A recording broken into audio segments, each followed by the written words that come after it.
Hello and welcome. Enrichment, integration, as per usual, my favorite. Okay, this particular question, just a little bit about it. First of all, I wrote sometime this summer, and at the moment I'm actually writing the solutions to the synoptic further maths papers, and I've included that as my last question. I don't know if it's on the paper B.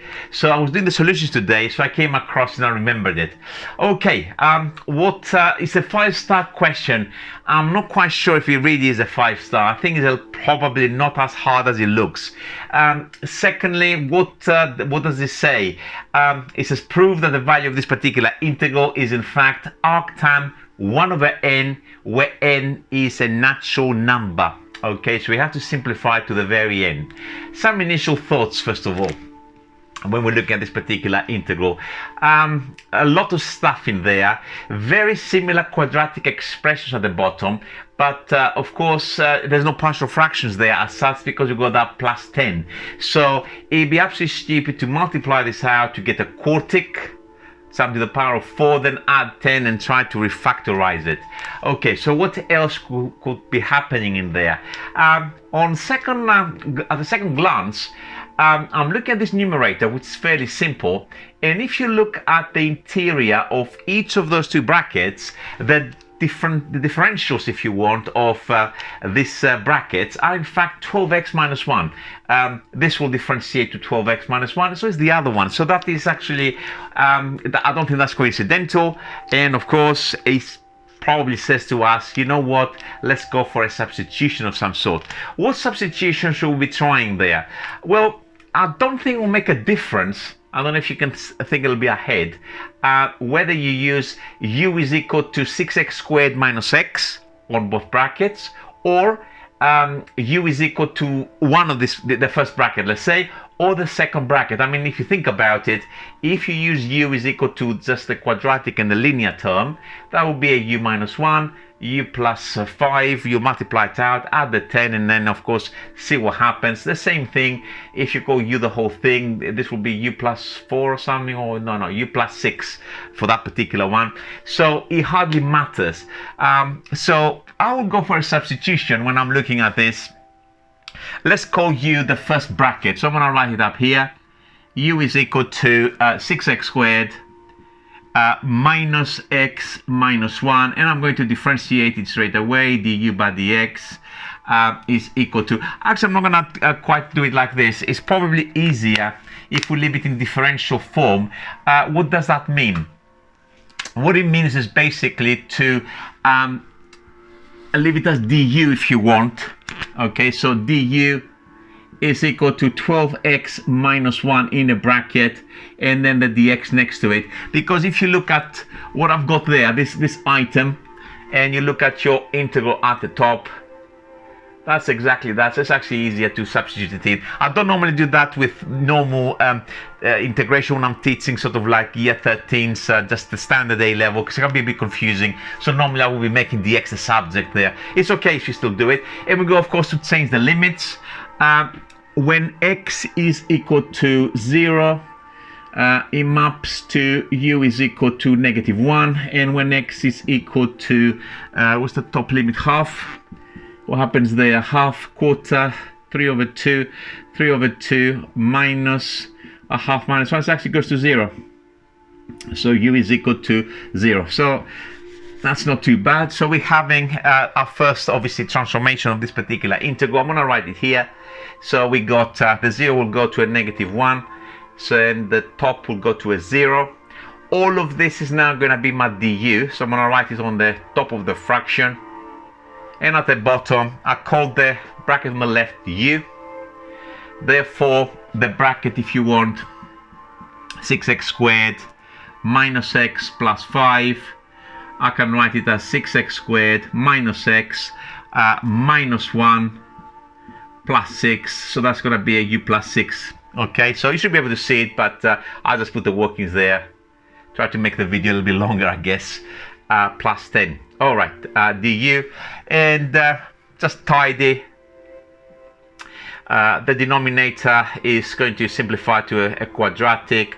U squared plus 6u plus 10. we are now experienced, and we should be able to see that this is irreducible at a glance. In other words, it will not factorize over the reals. So the next step is to perhaps look to complete the square, and probably you've got some kind of an arctan of some sort. So u plus 3 all squared minus 9 plus 10, so plus 1. It's an arctan 1 du, and negative 1. What did I put there? Put u in there? What kind of, oh my god, what am I doing? 0. Okay, sorry. 0. Okay. I'm not going to use another substitution there. This is a 5-star question. Anybody who's attempting this question should be comfortable to just integrate that at sight. Otherwise, you can actually use a substitution. V, if you want, is equal to u plus 3, blah, blah, blah, blah, blah, blah. You should be able to see this is the arctan of u plus 3. There's nothing to sort out, no change or anything like that. And between the limits, of course, of negative 1 and 0. And what will happen with this now? I don't need any of this now. I'm not going back, obviously, into x. So this will simplify. I'm going to rub off some of these workings here and continue my integral to the far right. So that's going to be, when I put 0, is the arctan of 3 minus the arctan, when I put in minus 1, arctan of 2. So I think there's more challenge on this particular question to actually find his exact value as opposed to actually integrate.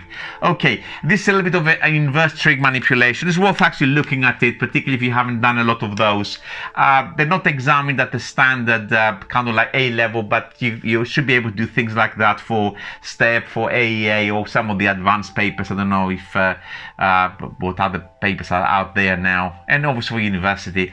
So the way I want to do that, I'm going to say, this actually you can think of them as angles, okay? So you're going to say this is theta, and that's theta minus phi, basically, where the theta is the arctan of 3 and phi is the arctan of 2. So I'll probably do it like this so you can follow what I'm doing. Do I need any of this? The answer is probably not. Okay, and try to put these things together and make some sense of this expression. All right, so theta minus phi, let's call it something else as well. And my favorite letter is in fact a psi. Here you go, the trident.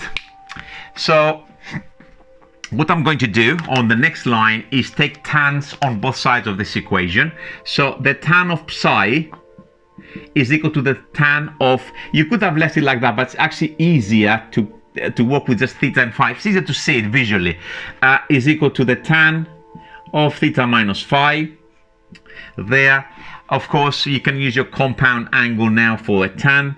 That's the tan of theta minus the tan of phi over, I hate putting the equal up there, equal 1 plus tan theta tan phi. Okay, now we can put our numbers in. What is that? Tan of theta, so that's the tan of the arctan of 3, so that's 3 basically, minus the tan of the arctan of 2, so this is in fact 3 minus 2 over 1 plus 3 times 2, and this will simplify. Is it 1/7? Yeah, it's 1/7, and therefore the end that we're looking for is actually just a 7. Okay, how hard was this integral? I don't know if I should downgrade it after this lecture. I think I might leave him as 5-star because he might feel a little bit upset. He was laughing at us, but now we are laughing. Okay, on that note, I will see you very, very soon, guys, and join me for another lecture in the near future. Bye for now.